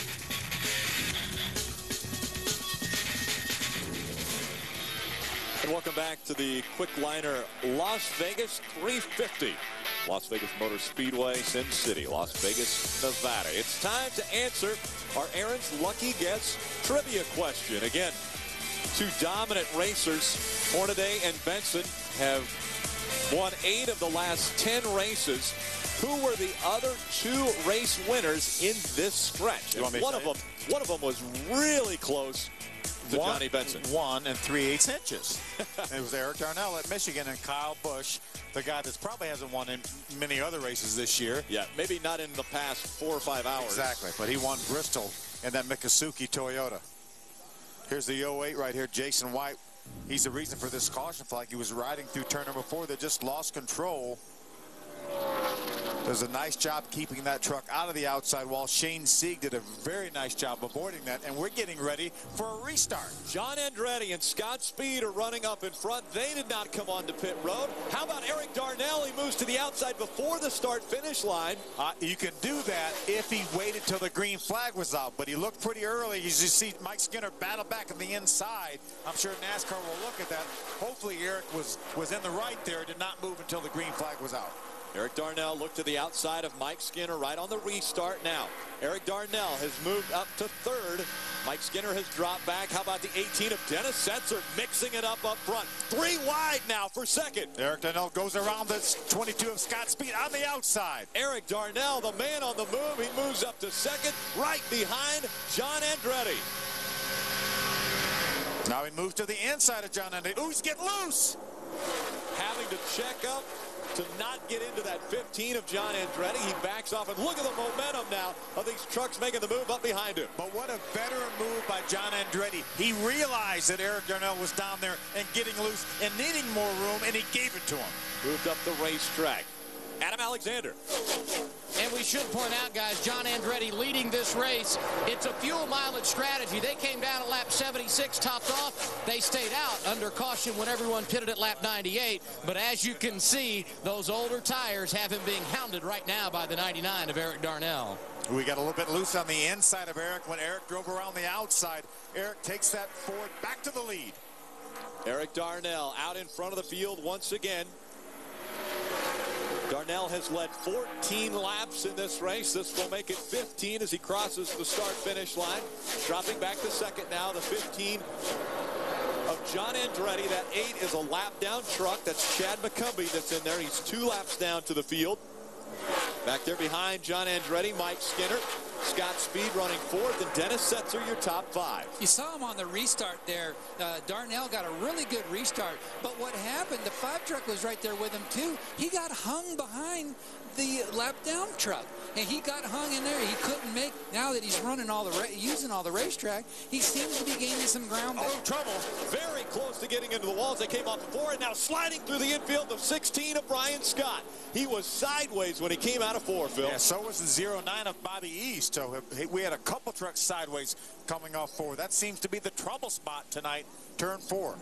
We have seen numerous trucks get out of sync and out of whack coming out of turn number 4, and most recently now it's the 16 of Brian Scott. You know, some of that is caused with the track configuration that you've got here. As you're going through there, you've got all that lateral load in the middle, but the trial will let you start unwinding the wheel, and you get up there and you lose that lateral load, and it really just snaps loose on it. Looks as though Bobby East may have more damage than Brian Scott in this incident. Let's take another look at what happened in turn 4.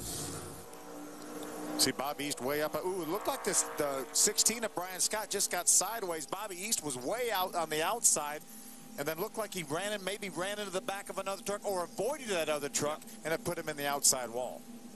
He was trying to catch his truck and moved out and caught the outside wall, so a lot of damage to the right front of that truck. So another incident on the racetrack. It's the 7th caution of the night. This time, a rookie in the 16 of Brian Scott has problems, as well as Bobby East. We'll be right back for more from Vegas.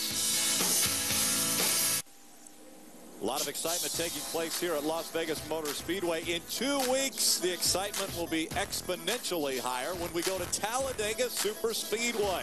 Our setup begins at 3:30 p.m., 4 o'clock for the NASCAR Craftsman Truck Series race. 3, 4, and sometimes 5 wide at Talladega Super Speedway. When we come back, we'll see the green flag will get back underway. Less than 38 laps remain in this one.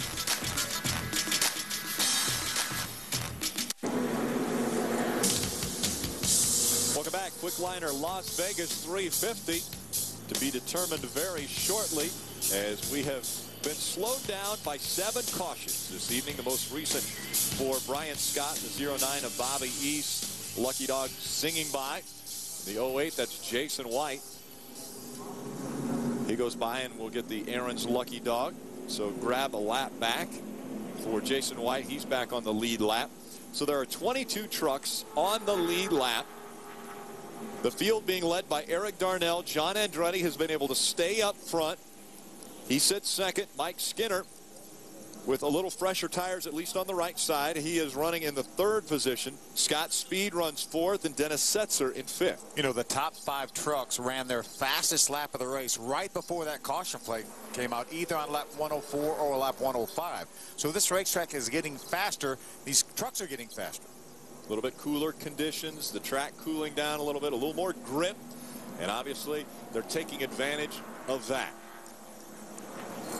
Well, with just 37 to go, gentlemen, can Eric Darnell hold off the hard-charging Mike Skinner or Scott Speed, who's dropping back just a bit on the restart? How about Dennis Setzer having that Dodge up front? Yeah, Dennis Setzer's really turned that program around. Him and Marcus Richmond, his crew chief. But I'll tell you, Eric Darnell has proven to be very, very strong. We know the 5 of Mike Skinner is strong. We know the 33 of Ron Hornaday is strong. But right now, we've got Todd Bodine back in 8th, Hornaday's back in 10th, and the 5 of Mike Skinner is the closest one to those guys in 3rd right now.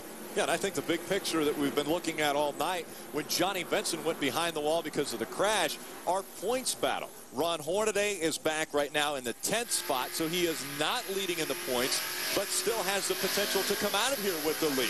Green flag back in the air. Eric Darnell holding off the 15 of John Andretti as they enter turn number 1.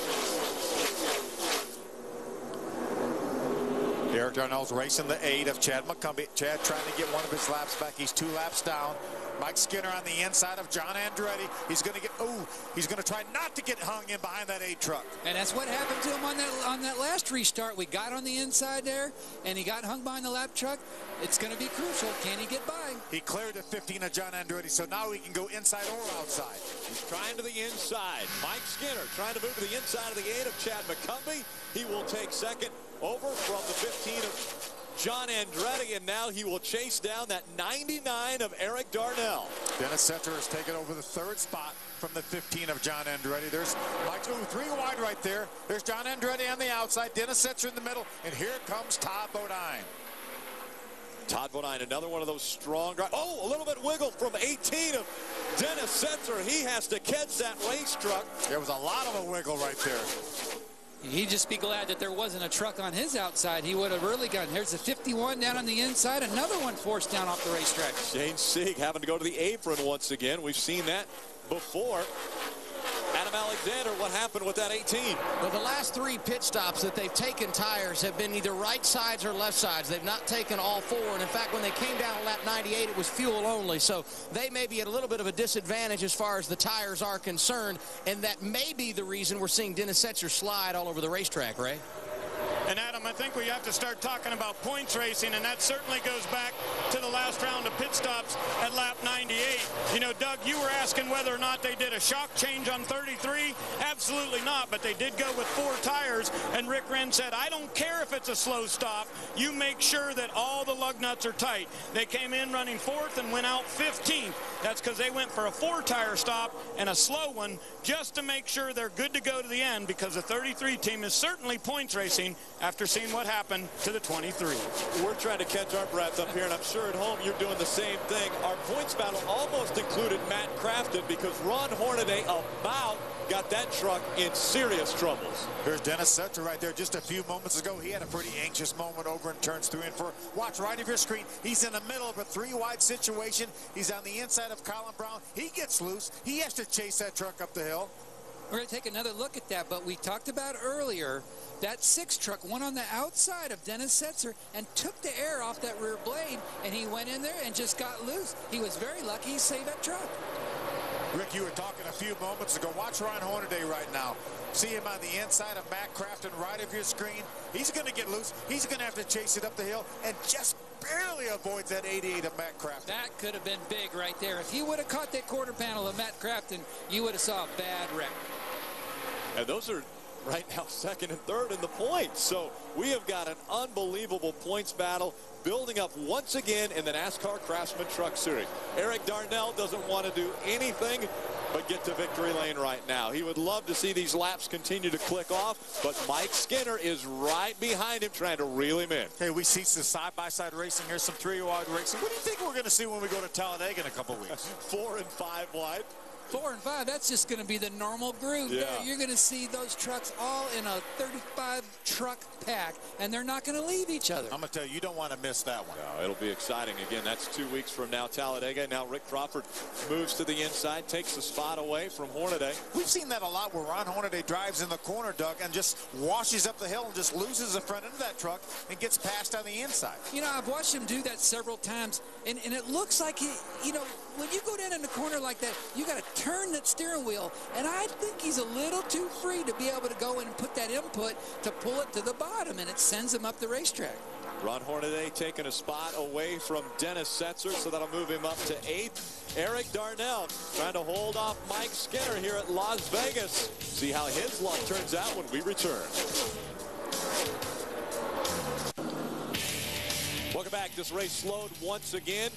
The caution coming out as Terry Cook and the 19 of Rob Brent get into each other, and they spin down the backstretch. You see the damage to the 19, so contact was made. Now Terry Cook was 11 laps down already, so he was off the pace, obviously, in this race, and the 19 of Rob Brent now a lap down because of that.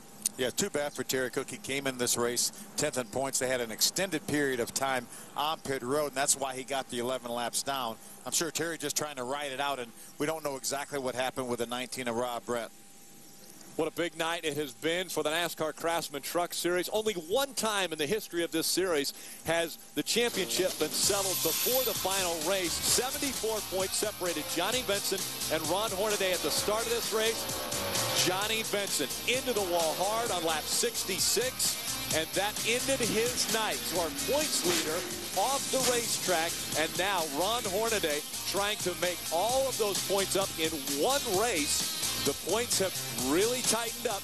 Hornaday is going to have to finish up in the top 5, maybe a better than that position, to be able to take over the point lead when we leave Las Vegas. He is out of the truck, but he is still 14 points in front of Ron Hornaday. We'll be back for the finish of this one right after these messages. Welcome back. Quick liner Las Vegas 350. They're letting the field know next time by they will see the green flag once again.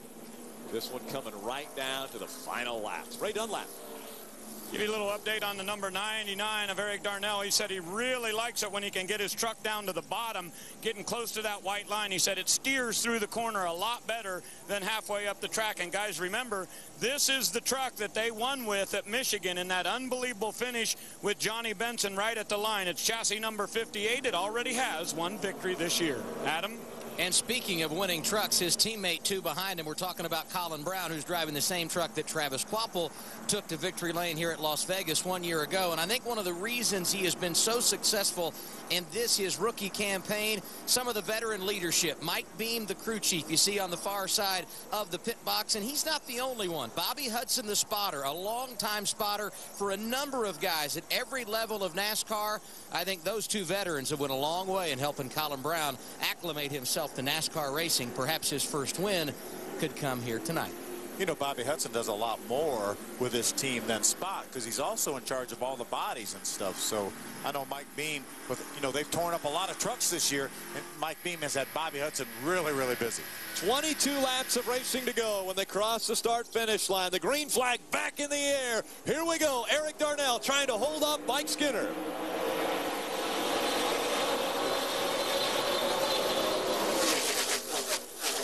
Pretty good start for Eric. I know he has the bottom of the racetrack. That's what he wants. Look at Todd Bodine on the inside taking third.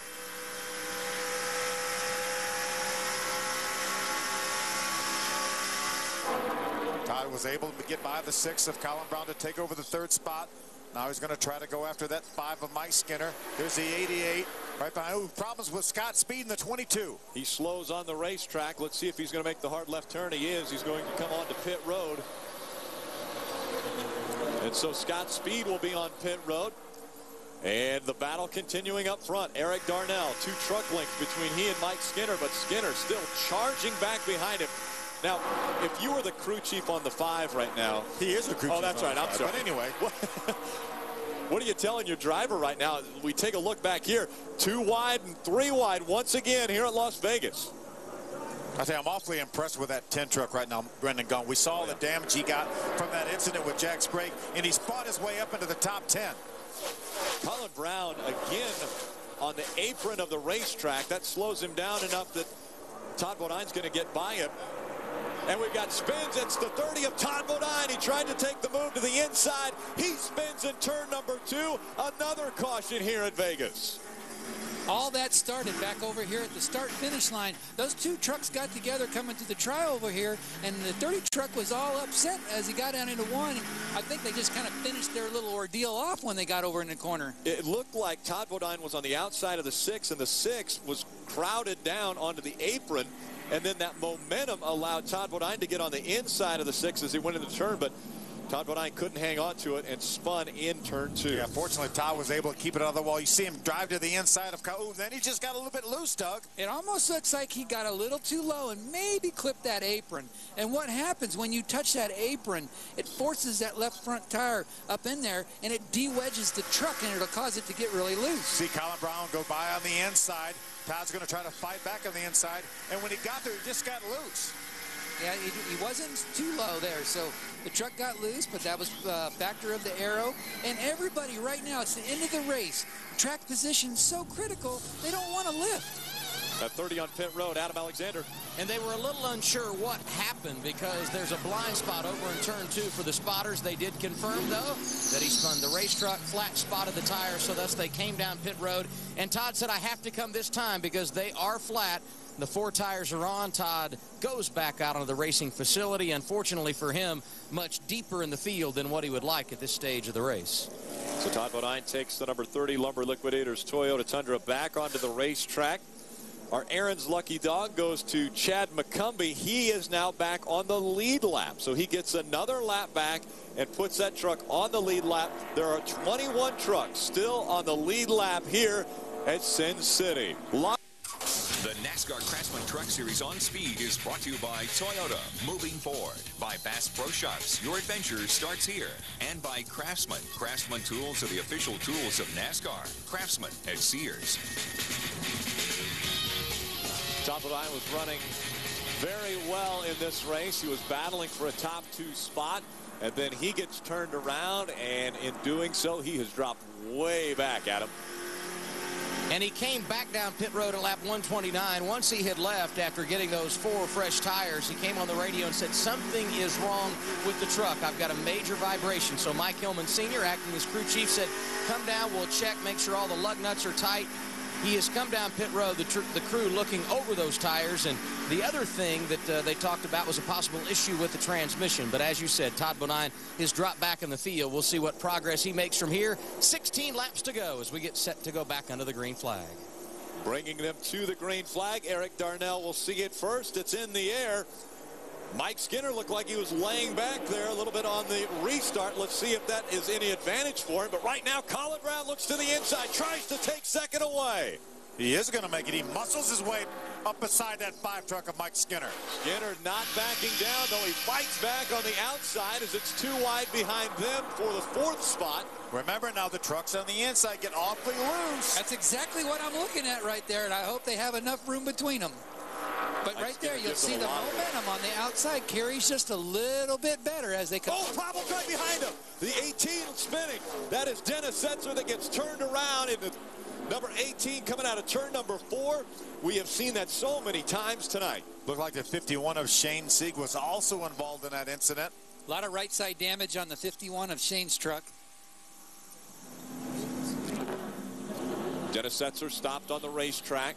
Again, he was coming through turn 4. The back end kicked way out to the right on him. See all the damage to the left side of that Dodge.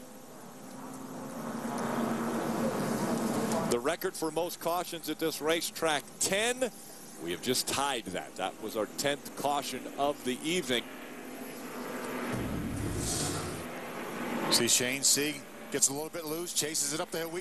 We're just talking about the truck on the inside getting loose, Doug, and it happened. And there it was, right behind the group of trucks that we were talking about, and it just takes a little tap, and away they go. Is this another incident where we're just a little too impatient on cold tires? I mean, they just didn't have enough time. It was a restart. Hey, we're inside of 20 laps to go. It's time to go. You can't be impatient with 20 to go? No. Well, you can be impatient, yeah. You need to be a little bit impatient. I think they are right now. Real time, you see a lot of damage on Shane Sieg's truck there, the 51. He got up against the wall. You can see it there. They're going to have to get those fenders away from them tires right there. That would definitely rub. So they got some work to do there. We've got Dennis Setzer now with a flat left front and a lot of right rear damage. Yeah, a lot of damage to that race truck as he continues to try to limp around the racetrack until he can get onto pit road. Making his way through 3 and 4, and he will get onto pit road and see if his crew can do anything to that race truck. Safety crews out on the racetrack cleaning up all of the debris. Another caution, a record-setting caution here at Las Vegas. We'll be right back for the finish.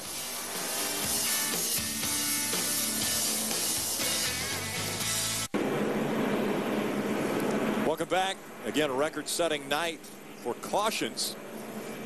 Nellis straightaway, the backstretch here, just past the backstretch at this racetrack is Nellis Air Force Base. Hence the name. The safety crews cleaning up this racetrack. 10 times we have been slowed by caution. You know, a lot of times, some of that caution number is inflated by debris and things like that. But we've had spins. We've had contact that caused spins. We've had trucks spin by themselves. It's really unusual. But, but we saw a little bit of that with a guy struggling so much in practice trying to get a hold of this racetrack. This is the 3rd year when we, since we've reconfigured this racetrack. And, the racetrack loses grip a little bit more each and every year, doesn't it, Doug? But the other reason you're seeing all these cautions right now, yes, they're running out of laps. And, yes, they're running this track like a super speedway. You can't lift. You lose momentum. So they're going in there, and they're looking at a hole, and they're trying to take it and hope they make it through because they don't want to lift. We're seeing the draft come into play here. I mean, guys are slingshotting around other drivers as they come through the corner, keeping that momentum up.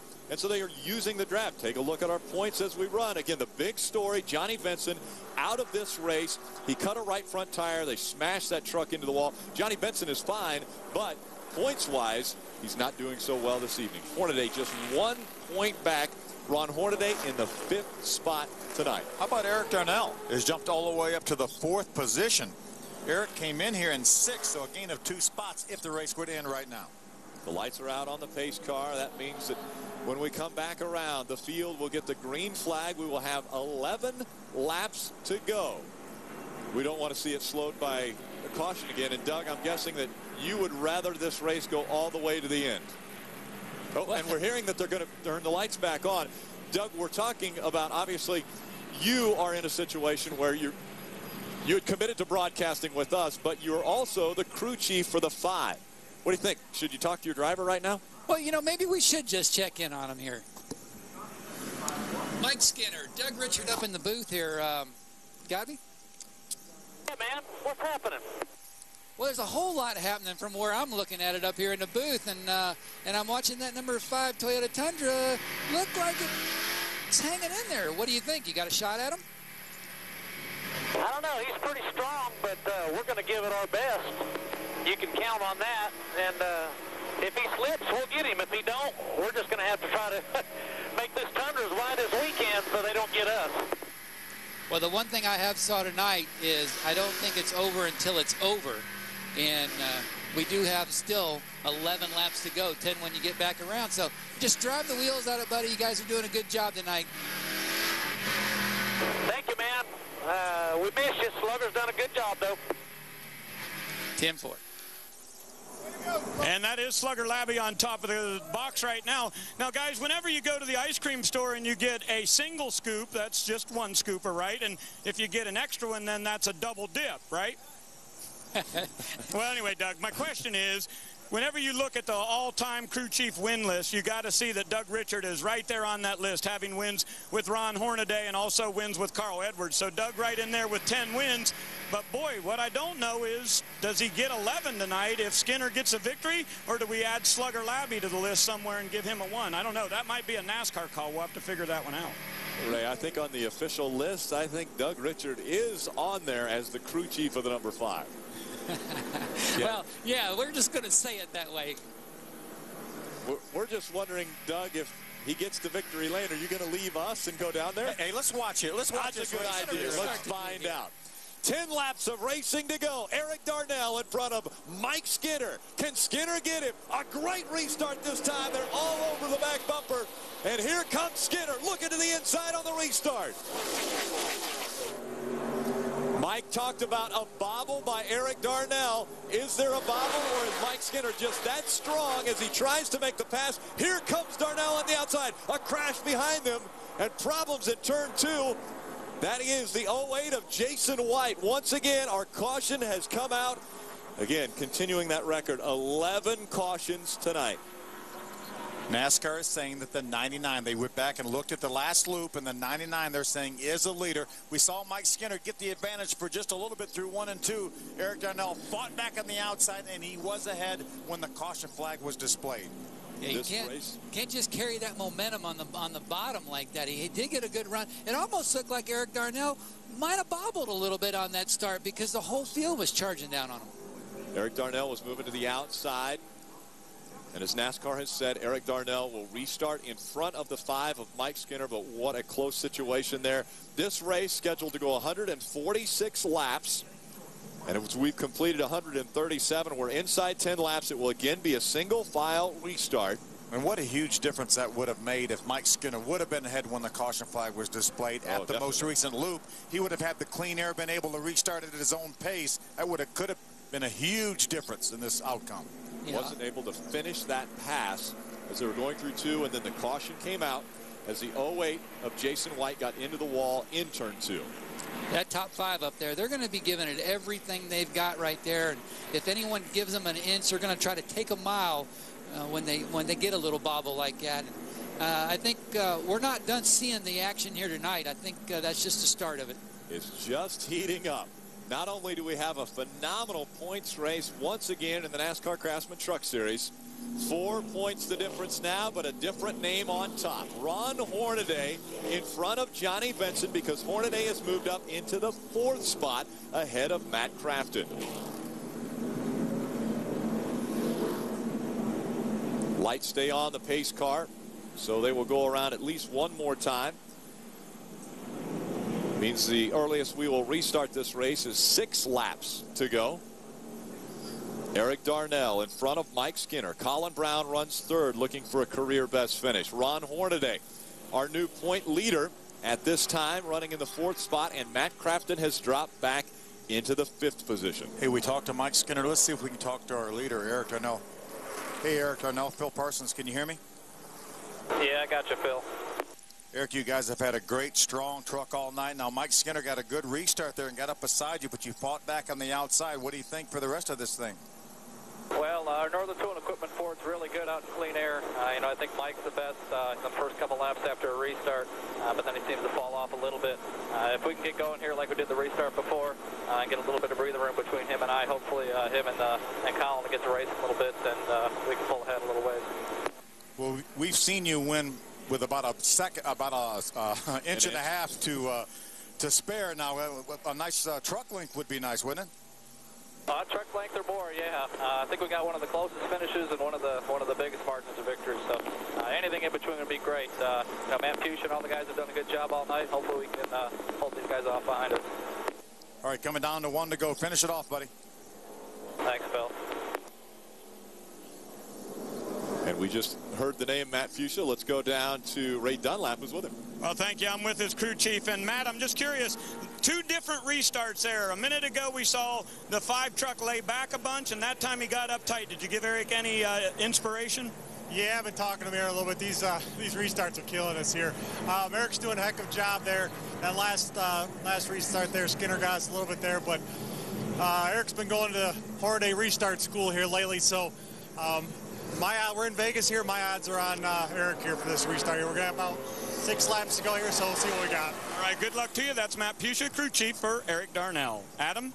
And one guy to watch on the restart will be the 6 of Colin Brown. He just got word from the spotter stand, Bobby Hudson, saying the 33, who is Ron Hornaday behind him, said if you go high, you got a chance to get him. Colin Brown said, is he going to race me? He said, I don't know that. But Ron Hornaday, sitting back there in 4th, said if you go high, you got a chance to pass both Skinner and Darnell. We'll see if that plays out on the restart. The veteran trying to help the rookie here in the latter stages. And Doug, I think that's true. I think if he does go high. Now, would Ron Hornaday drive to the inside and race him? Absolutely. You're right. They're gonna race each other as hard as. Now, if I'm Mike Skinner and I'm looking in the mirror, I'm hoping those guys are going to be racing side by side behind us, because that's what Mike needs, is a little bit of breathing room. What is Mike Skinner doing looking in the mirror? He needs to be looking forward, because he's got to get by that 99 of Eric Darnell. The pace car is off the racetrack. The field back in the hands of the 99 of Eric Darnell. Green flag back in the air. 6 laps of racing to go. Good restart for Eric Darnell. He opened up a truck length or so in front of Skinner. Skinner's fighting back now. Here comes the momentum of Mike Skinner on the restart. Colin Brown, does he look to the outside? They're looking tame. Here comes Matt Crafton. Crafton to the outside of that 33 of Hornaday. Look, he's going to bring Crawford with a 3-wide. Look at John Andretti. Oh, Crafton's on the backstretch again. We've got another one spinning down the backstretch as this continues to unfold in 3 and 4. The caution once again gets brought out, and it's David Starr that turns around in hard contact with the inside wall. Boy, from about 4th on back, NASCAR is going to have to look at the loop data to determine who is running where, because those trucks were too wide, about 3 or 4 rows deep. And I just talked about it. I didn't think the action was over, and there again. These guys, they're just so hungry right now, and they're just taking so many chances. Taking a lot of chances. Eric Darnell continues to be our leader. Now, I'm almost guessing we may see a red flag come out here so that the fans get to see a green flag finish to this as we're winding down on the laps. Take another look at what happened. It's a little contact right there. Looked like the 16 maybe of Brian Scott made some contact with David Starr around David. It went pretty hard contact with the inside wall. A lot of damage right there to the number 11 Red Horse team. Top O'Dine just barely creeped by on the inside. He gave David plenty of room. Just avoided David. You know, these caution laps are really helping John Andretti. John has had a great race. Right now he's being shown in the 6th spot, pending NASCAR looking at the loop data to determine the restart order. But he's had a great run so far, and these caution laps are really, really helping him, because remember, he pitted way, way back and stayed out for track position. What an eventful week it has been for David Starr. And now the way this is going to end for him, he'll get in the back of the ambulance to go to the infield care center. How about the big story of the evening? Johnny Benson in front of the field, looked as though he was going to dominate this race. A right front tire goes down and slams into the wall in turn number 2. That ends his night, and it also has lost him the point lead. Well, by the way, now Ron Hornaday has lost a couple positions since this restart. He is now being shown in the 6th spot, so the lead will flip-flop once again to put Johnny Benson back up front. It is a matter of just a few points that separate these two, depending upon where Ron Hornaday runs on the racetrack. Currently, Hornaday scored in the 6th position, so that will put Johnny Benson back in front by 6 spots, or 6 points in front of Hornaday. Crafton 169 points back.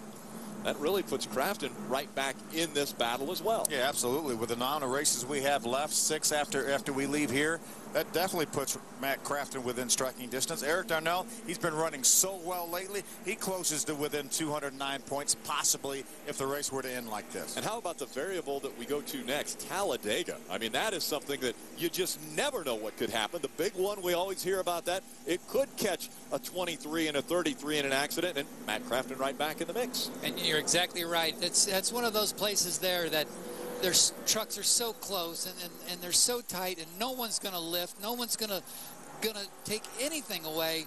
And it might not be your fault. It might be your fault. You just never know. 35 trucks in one pile. There's Conway Ford right there. We saw Mike Beam a few moments ago up on the pit box. So much experience. He won this race last year with Travis Quapple with this exact truck right here. Colin has done a great job. He's been very aggressive on the racetrack, making passes. He's running right now in the 3rd spot. He tried to make a run at Skinner on this last restart. And what you actually saw on that restart, Rick, was the 5, as he closed in on the 99 going into 1, he had the Colin Brown truck on his bumper, and they were actually drafting up to the leader there. That's where the draft was coming into play. Well, Speed Fanatics, Atlanta Motor Speedway is giving NASCAR Craftsman Truck Series and Sprint Cup ticket holders a chance to upgrade their tickets from the seat to the suite. All you've got to do is bring your truck or cup ticket to the speed stage the morning of the race. Enter to win a seat to the suite upgrade, which includes pre-race pit road access and 2 Atlanta Motor Speedway suite tickets. Visit atlantamotorspeedway.com for more information. It looks as though we will have a green-white checkered finish, but it's not going to be the official green-white checkered because we're coming down to it'll be 2 laps to go. We're going to get 1 to go here, which means we're going to restart at lap 145, which means it would be a green-white checker because we will go 1 lap beyond the prescribed distance. And you're exactly right, Phil. Thank you. NASCAR confirmed that for you. I just wanted to throw that in. I always like to point out when you are correct. Well, thank you. It's so rare. No, I appreciate that. That's not true. 1 to go, and it's all going to come down to 2 laps. Eric Darnell, Mike Skinner, Colin Brown, and now Matt Craftsman has thrown that truck into the mix in the 4th spot.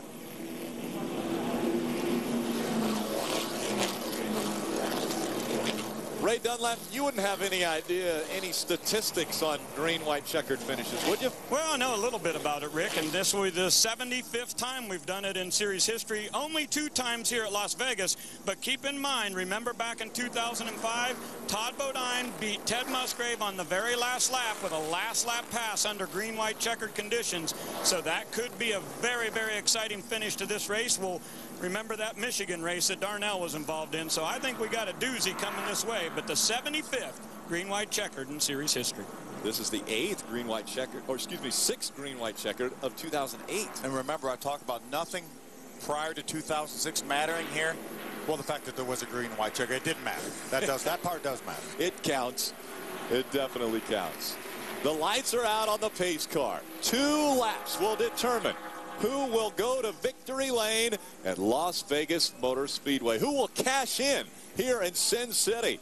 Right now, Eric Darnell has a mere full of Mike Skinner. Colin Brown runs 3rd, Matt Craftsman 4th, John Andretti in 5th.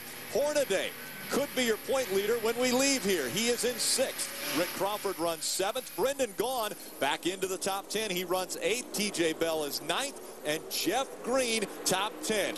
Green flag back in the air. Mike Skinner all over the back bumper of Eric Darnell. This time, he's going to go to the high side. Skinner trying to make the move on the outside. Side-by-side off of turn 2. We'll see if Eric can fight back on the inside. They're lined up on the outside drafting. There he goes down the backstretch. It is a drag race. Skinner has the edge. Colin Brown tried to make the move by the 99. Here comes Darnell back on the inside. We will have 1 lap to determine this one tonight. The white flag in the air. Skinner, Darnell cross the start-finish line. Look at 3 wide there. Remember, if the caution flag were to come out, this race would be over. Eric needs to do something now. Mike Skinner looking to find victory lane again in his career. Problems behind him. Will that bring out the caution? Not yet. They're holding it out.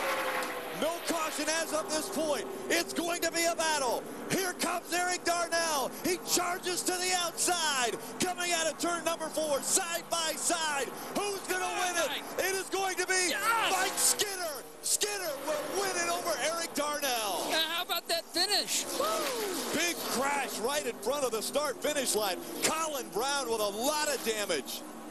What an unbelievable finish. Congratulations, the winning crew chief. We could do the interview right here. Doug Richard, the winning crew chief for tonight's race.